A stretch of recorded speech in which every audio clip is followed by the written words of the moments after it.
Sveiki visi, štai ir sulaukėm antros dalies, kaip ir aš sulaukiau savo kondensatoriaus, nors aišku pagal dydį, tai čia truputį bus kebloka jį statyti, kadangi ten, van matot, va ten yra štai plastikas išlietas būtent va tokio dydžio kondensatoriui, o čia jau reiks kažką galvoti. Bet ne tai svarbiausia. Svarbiausia, kad mes dabar jį galėtumėm įsijungti ir prasitestuoti tą variklį. Ar jisgi pradės suktis mums ar nepradės. Ale bet tačiau, žiūrėkit. Jūs sakysit, oi, kaip čia taip išsigandom, ką dabar daryt, 4 kontaktai vietoj 2. O čia viskas labai paprasta. Čia yra dubliuoti kontaktai. Šitas ir šitas yra tas pats, ir šitas yra sujungti į vieną. O jeigu netikit, galit pasimti va pipsalą ir prasitestuoti. Va, žiūrėkit, va, matot, trumpina. Ir čia trumpina. O čia netrumpina. Va. Va. Reiškia, viskas gerai, kondensatorius geras, bet jungsim va taip, va, šitą su šituo.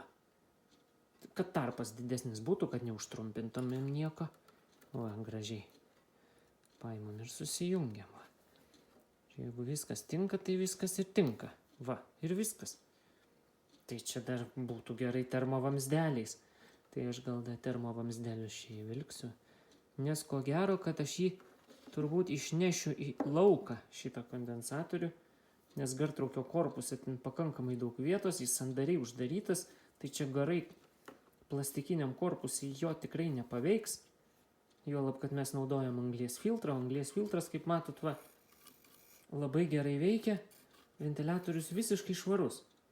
Nors ir jau naudojau ir kepėm, ir vyrėm, ir va. Visiškai jokio riebalo, nieko, nei dulkelės nėra. Nu, vat anglies filtras gerai, išvalo orą. Aišku, nepamiršti jį pasikeisti, ten kas pusę metų ar ten kas metai. Priklauso nuo to, kiek naudojat. Nu va, tai čia ką, pajungta? Pajungta, dabar reikia čia man pasijungti. Nes mangi reikia užsidengti dangtį.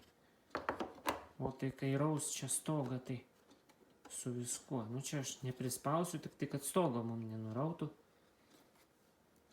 Nes šitoj čerpės pradės skraidyti, tai sudaužys man ventiliatorių.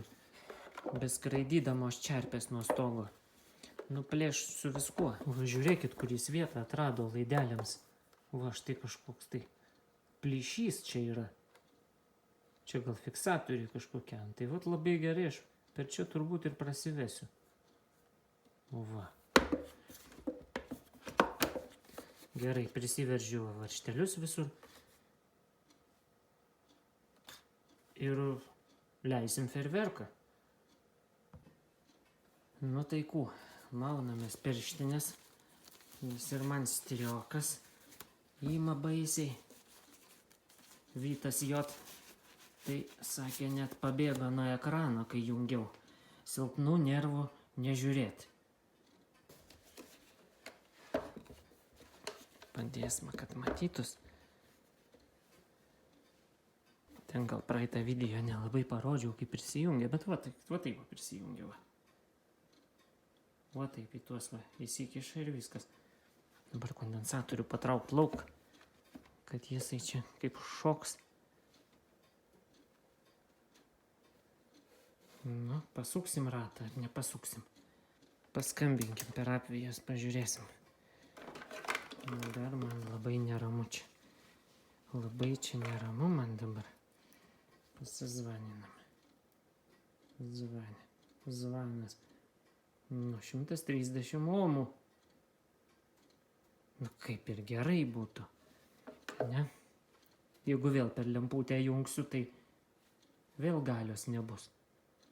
Ar ne? Mums irgi reikia, kad kondensatorius sukurtų sukimo momentą, ar ne? Na, tai jis vat už tą yra atsakingas.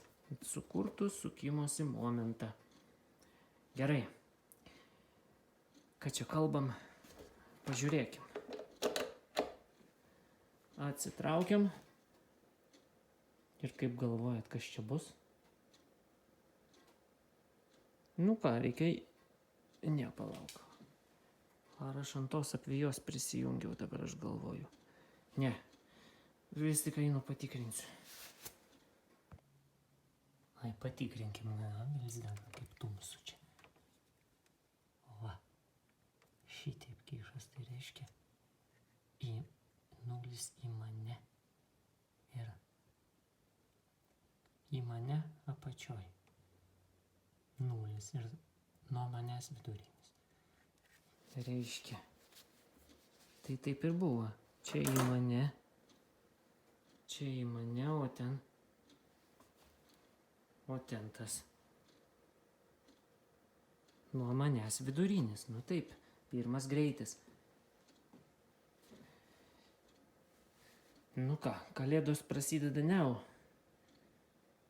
Važiuojam. A, va tai tau. Iš viso to dabar ką mes čia sprendžiam, ar ne? Nu tai ką, nieko nebelieka daryti, tik tai ardyt variklį ir ieškot. Jau dabar aš nežinau. Visos apvijos elgiasi taip pat, kondensatorių pakeičiau, viskas tas pats.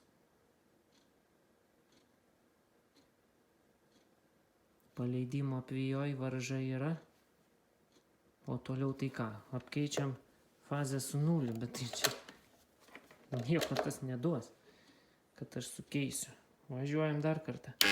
Ne, nu dar garsiau reikia. Dabar prie variklio mes prieitumėm iš anos pusės. Va ten atsisukam varžtelius ir įsitraukiam, betgi gal ir keltųsi, bet man va šitą va reikia dangtelį nuimti, nes šie laidai eina po šituo dangteliu ir ten va pasislepia po sparnais.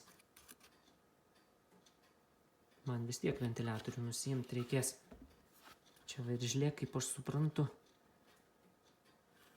jinai prisisuka ir tiesiog užsispaudžia ant ašies. Tai pabandyti ją atsukti. Bandysim nuimti ventiliatorių. Panaudosim va tokį raktą. Čia va be dantukų, kad neišdraskytumėm. Tai va pasirenkam diametrą ir tiesiog, na, čia labai laisvai netgi atsisuka. Čia jau jis atsiveržęs pasirodo. Va. Tai matot, koks va grinai va taip užspaudžia ir viskas. Dabar palaukit. Dabar svarbiausia pasižymėti, kaip stovėjo ventiliatorius, kad mes paskui jo neįmautumėm per giliai arba per mažai arba per giliai. Nu, čia puikiai man kameroj matosi, atsiminsim, reiškia, kad jisai buvo tiek ir ką. Ai, viskas. Oi, čia labai paprastai jis išsikelia. Štai, gal ką nors. Ai, va tai, ant tokios įvorės, va, tai stovi. Labai paprastai padaryta. Bet gerai, ardymas lengvesnis. Na ir ką, gražuolį. Ir ką, gražuolį. Didelis variklis, va. EMC FAIM kažkoks tai 220. 220. Tai ką, pramuštas ar kas čia jam? O, šiltas. Jau šiltas. Aha, blogai. Jaučiu, kad jisai šiltas. O šyla nuo sekundės, kad taip sušyla, tai tikrai negerai. Nu, viskas aišku, čia jau bus apvijos tada. Jau bus su apvijom. Dabar dargi šitą nuimktų, kad kudrus, nu. Va, čia tas... Ai, va. Ir pabėgo iškart. Štai.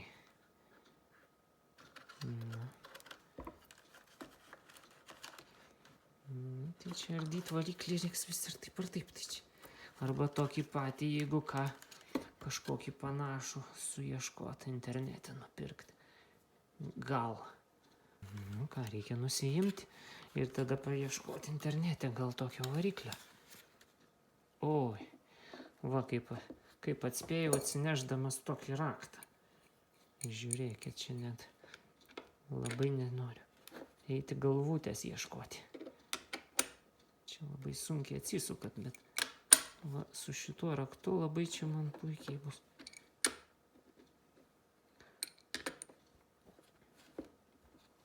Viskas.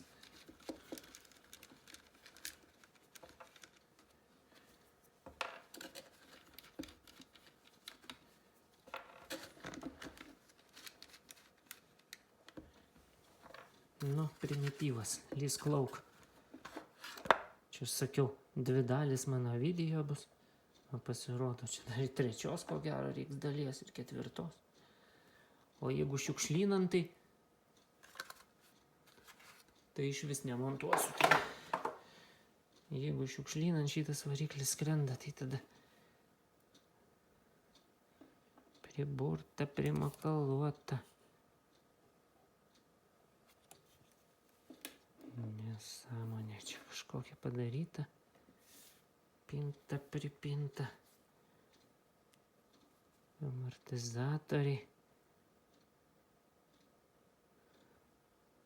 Tai va, aš taip ir sakiau, kad nuo kondensatoriaus taip varikliai nerėkia čia.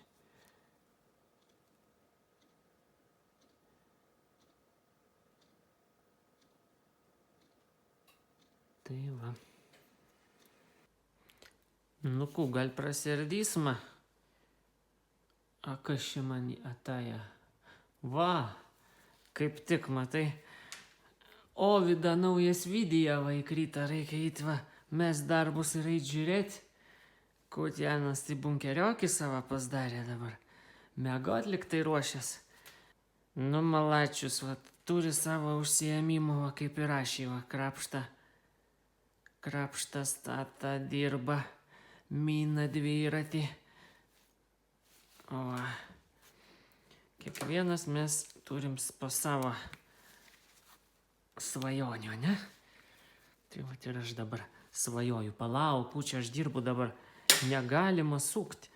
Aš noriu jau ardyti, taigi tam atsinešiau markerį, pirmą reikia pažymėti. Pažymėti dabar, va, kad paskui galėtumėm surinkti. Kaipgi, kitaip pabėgs mūsų sukimos momentas. Va, šitai buvo. Pasižymėm su markeriu. Čia sakiau, gal šiukšlynanais. Ne, pas mane tokie dalykai šiukšlyną niekada neina. Jie atranda antrą gyvenimą, kad ir neveiks. Tai sugalvosim kažką kitą, kokį generatorių susivinioti ar ką. O gal dar ir man kils idėja jį pervinioti. Nu, tai aš jį čia viniosiu 5 metus, bet vat būtų toks iššūkis, į rankinių būdų vat įmanoma. Liktai matau, kad jisai laku ten nepadengtas. Ten dažnai būna atvejos paskui laku padengiamos. Bet šitas, man atrodo, galima bus pervinioti. Oi, tu pekla. Oho, atsuksi tu čia, kad nori. Eik tu. Privyrintas. Užvyrina. Va, matot, koksai žingsnis sriegio. Va. Čia taip paprastai neatsisuks. Pakaitinti reikia. Gal pakaitinti. Nu, ne, pabiškį išmaigysim. Noriu, kad ir jūs pamatytumėt, kaip gamina dabar gamyklose variklius. Atsisukau varžtus, keliu dangtį. Žiūrėkit, kaip guolis įstatytas. Čia atrodo nieko nėra, ne? Viskas tvarkoj, čia guolis turi statytis. Nu, o pasižiūrėkit, va.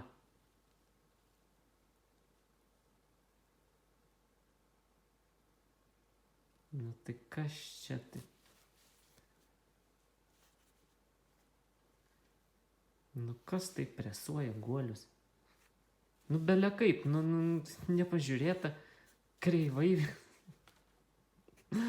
Nu fantastika tiesiog. Tiesiog fantastika. Ir ten mačiau, va, šitoj va, matot, čia kažko va, metalo pritrinta. Nu tai va, greičiausiai einam ieškot metalo gabaliuko tarp apvijų, gal kažkur tai jis va ir užtrumpina.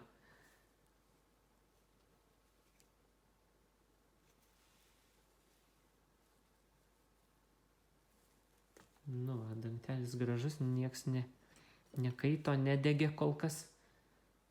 Dar nesupleškinau aš jo. Dabar ką, inkarą išsitraukti reikia. Išsitraukiam inkarą. Jeigu jis mums išsitrauks, dabar svarbu per apvijas neužvažiuoti. Nu, nežinau, šitaip nedarykit niekada. Netraukit inkarą šitaip. Žinot triukas koks? Ištraukti inkarą. Nežinot. Nu va, paprastas popieriaus lapas. Į tutelę va susukam dabar. Ir va kišam tarp rotoriaus ir statoriaus. Kaip čia nenorės. Fokus, pokus, marokus. Uždengiau dar. Fokus, pokus, marokus ir va. Hop. Ir inkaras išsikėlė va. O, čia jau gerai. Čia jau gerai uždėta ant guolio įvorė. Nu, pažiūrim, koks šitas rotorius mūsų.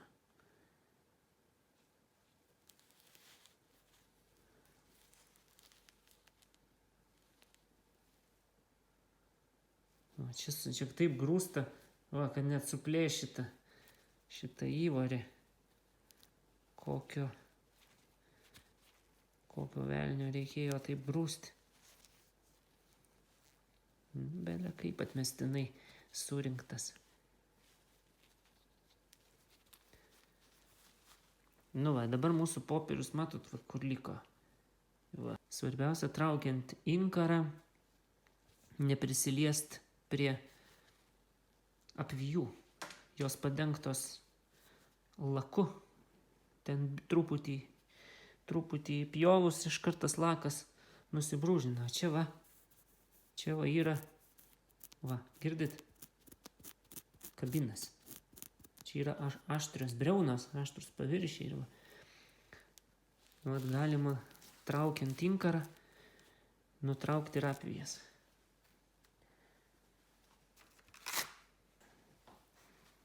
Nu va, kokia taurelė. Čia galima kažką įpilt dabar. Į sveikatą. Pagal idėją apvėja turbūt netrumpina. Greičiausiai yra dingęs kontaktas tarp apvėjiniai grupiai. Jeigu variklis rėkia, vadinasi, jis kovoja su magnetiniu lauku. O tas dažniausiai būna tada, kada tarp apvėjų, kur yra sujungimuose, nutrūksta ryšys tarp paleidimo apvijos ir pagrindinės apvijos ten kažkur. O va testeris vis tiek rodo varžą. O su testeriu nieko nepamatuosim. Dabar geriausia pamatuoti viską megometru. Mes turėjom kažkada vaikystėje tokį megometrą, kur rankeną suki, ten generuojama aukšta įtampa. O va. Ir tokiu principu netgi saviindukcijos metodu esu porą gal variklių išgelbėjęs šitaip. Susikūrė saviindukciją ir būna, kad toj vietoj, kur nutrūkus apvėja, būna užsitrumpina ir variklis pradeda veikti. Bet čia tik tai laikinas toksai sprendimas. Ilgai tas netarnauja, vis tiek reikia paskui pervinėti. O dar yra toksai dalykas, va čia parašyta terminė apsauga parašyta. Vadinasi, jisai turi terminį saugiklį, bet jeigu saugiklis nekontaktuoja, tai variklis visai jokių ženklų nerodytų. Nebent tas visas tas termo saugiklis, jisai gaminant variklį buvo netyčia prijungtas prie netos apvijos. Gali būtent paleidimo apvijos jisai stovi. O čia tikėtinas variantas, kad jisai ant paleidimo apvijos stovi. Bet ką čia mes kalbam, ardom toliau. Tai ką čia? Tai aš nieko neišmastysiu teorijų, jeigu aš pats nepažiūrėsiu, kas čia yra. Taip, dangtelį ašgi pasižymėjau, kurioje vietoje. Gerai, tai dabar jau galiu sumaišyti drąsiai viską. Laidas uodegoje, reiškia. Gerai. Va čia kažkur sujungimai apvijų yra. Tai pradžiai galima šitą išsidraskyti ir pasižiūrėti. Gal čia ir nėra kontaktas atitrūkęs ir viskas.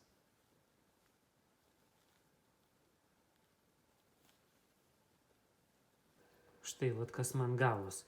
Neskus drauguži tu barzdos, kitaip išeisi iš mados. Va. Dabar didžiausia kultūra, barzda, plaukai ir ominė varža. O, iš pirmo žvilgsnio tai čia labai viskas painu ir sudėtinga, ne? Nieko nesuprantam, kas čia kur. Ateina, kažkas išeina, kažkas ateina, nieko nesuprasi realiai, kas čia yra, ne? Tačiau vadovaudamasis vienfazio asinchroninio variklio principinė pagrindinė schema, suradau galus ir nusipiešiau preliminarę ir šito būtent variklio schemą. Aišku, čia labai daug pinta pripinta, nieko suprast neįmanoma.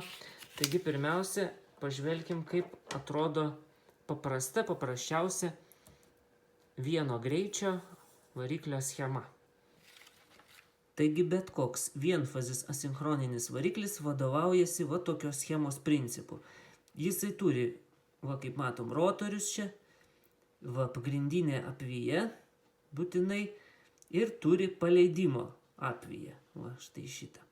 Paleidimo apvija sujungta su bendra apvija, bet per kondensatorių. Mūsų atveju čia yra 4 mikrofaradų kondensatorius ir kadangi yra pas mus 4 greičiai, tai vat būtent šita pagrindinė apvija dar yra padalinta į 4 išvadus perjungt greičiam. Tai vat atitinkamai nuo varžos ir šitos apvijos ilgio priklauso ir mūsų sukimosi greitis. Tai va, kad čia būtų aiškiau. Tai va, bet yra kai kurie bet. Aišku, šitą schemą piešdamas rėmiausi tą paprastą schemą, bent jau pasėmiau logiką iš tos schemos. Aišku, mes modernėjam ir variklių gamintojai taip pat modernėja ir man čia lieka dar daug klaustukų. Todėl aš negaliu patvirtinti, kad šita būtent schema yra 100% atitinka būtent šito variklio.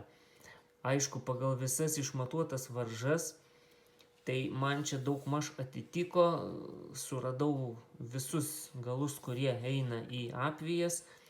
Štai ir netgi vidiniai sujungimai yra išnešti į lauką, tai man tas padėjo labai gerai atsekti viską. Taigi, kaip jau mes pagal kištuką žinom, kuri realiai gartraukio būtent įjungia kuriuos greičius, tai pagal spalvas, čia pilkas ir rudas, tai čia yra kondensatoriaus gnybtai. Tai ir čia dabar lygiai tas pats galim pasityrinėti. Tai mūsų bendras nulis, jisai raudonas laidas, nuo šakutės kaip tik ir ateina raudonas laidas ir ten eina kur?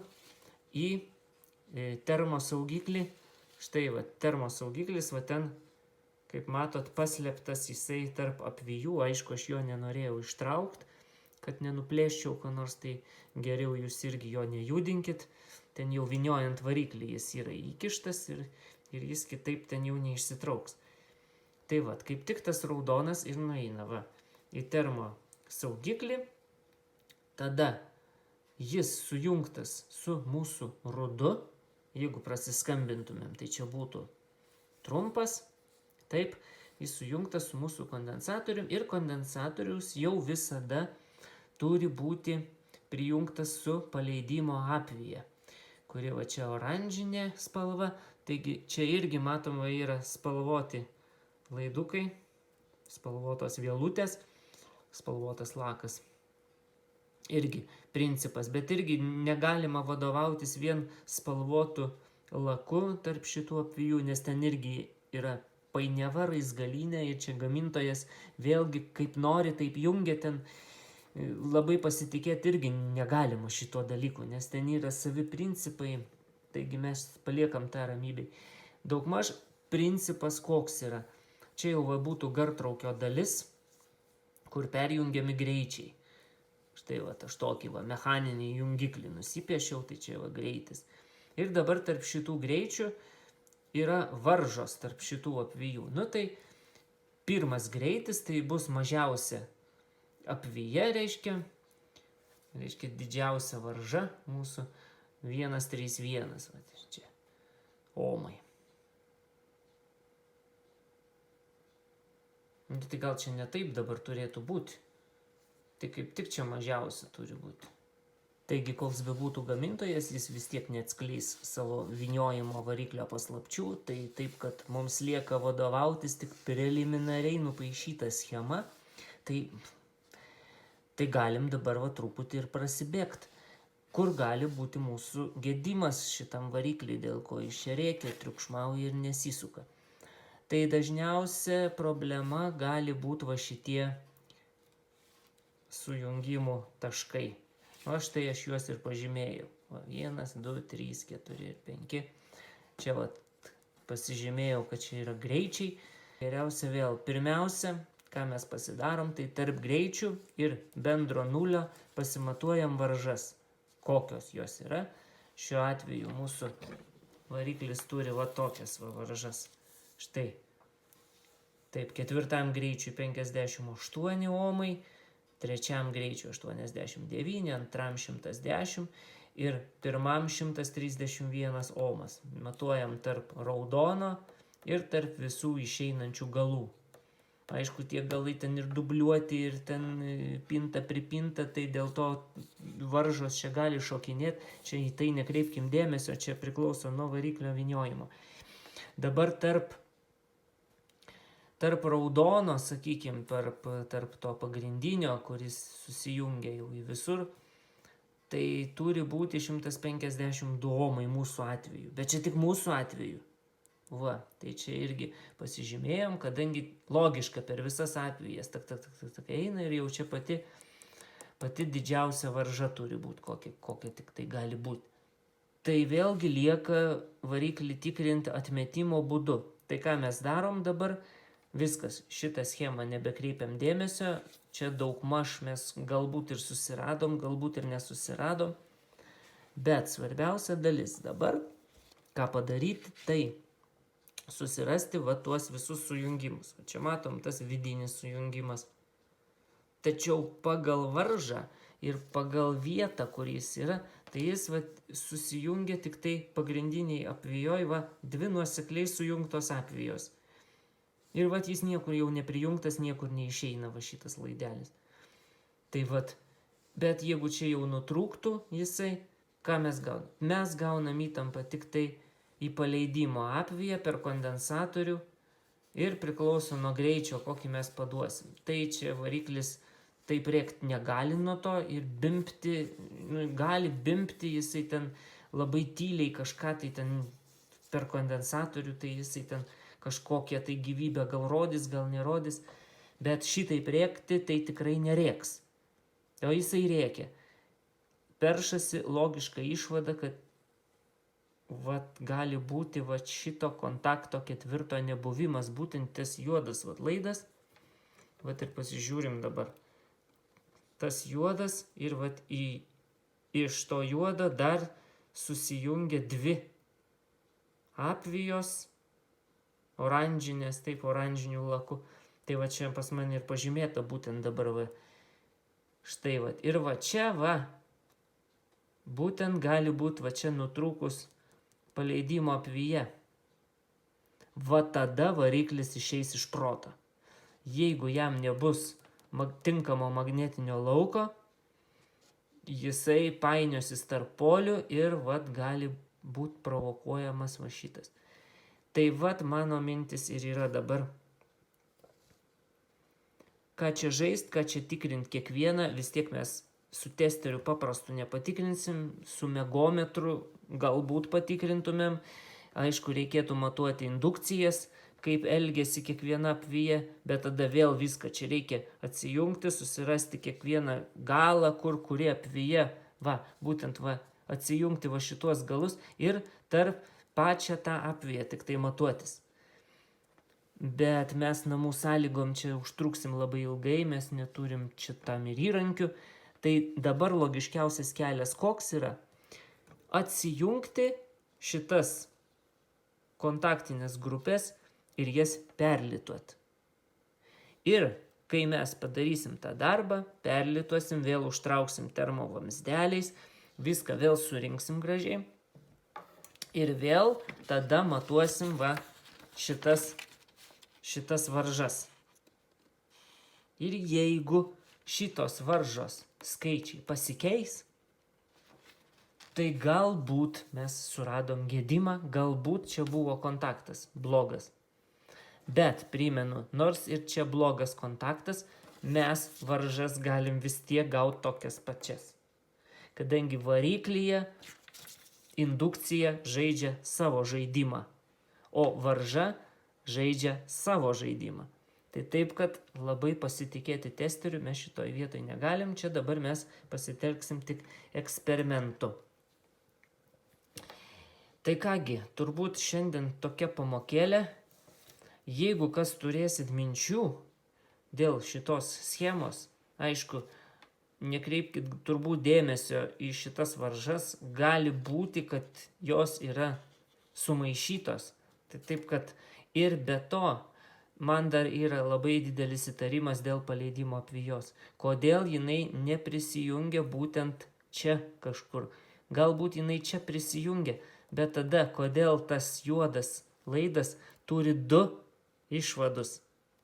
Gerai, sakykime, vienas išvadas, tai vat nuo tos paskutinės jau pačio didžiausio greičio. Taip, viskas čia būtų tvarkoj. Bet tada iš kur atsiranda antras toks pat oranžinis? Štai kur yra klausimas. Tai vat gal mes čia jau nebesigilinkim į šitą dalyką. Tai ką aš dabar padarau, tai atsijungiu čia viską, nusiėmu izoliaciją, galbūt čia rasiu kokios nors korozijos ir tada viską čia vėl naujai susilituosim. Ir kai aš jau viską čia susilituosiu naujai, tada jau prie jūsų akių pasitikrinsim varžas ir spręsim, ką daryti toliau. Dar bus logiška išvada tokia, kad yra tarpvijinis trumpinimas pačioj šitoj pynėj visoj. Viduj statoriui kažkur tai yra. Deja, tada jau mes nieko padaryti šitam varikliui negalim. Tai va, kol kas šito variklio likimas neaiškus. Kaip neaiškus? Jūs pasakytumėt, visiškai aiškus, duot perviniot ir viskas. Aišku, perviniojimo kaina bus daug didesnė negu kad naujas variklis. Taigi, ieškot kažkokios tai alternatyvos, kad ir mažiau greičių turinčio variklio. Tai manau, kad bus turbūt logiškiausias, ten tik tai reikės pakeisti ventiliatoriaus tvirtinimo detalės, ten galbūt, gal ašį koreguoti ar dar kažką. O gal man net pačiam kils mintis jį perviniot. Tai va, kas žino, žiūrėsim, matysim ateity. Tai va, jeigu turit kokių minčių, galit brūkštelėt. O gal susidūrėt kaip tik su tokiu varikliu, gal jūs net ir turit tokį. Va, pasižiūrėkit, koks čia yra modelis, va, iš karto. Padarykit screenshotą. Taigi, o šitą savaitėlę aš su jumis atsisveikinu, tikriausiai susitiksime kitą savaitę. Gražių darbų, gražios ateinančios žiemos ir kol kas sakau ate.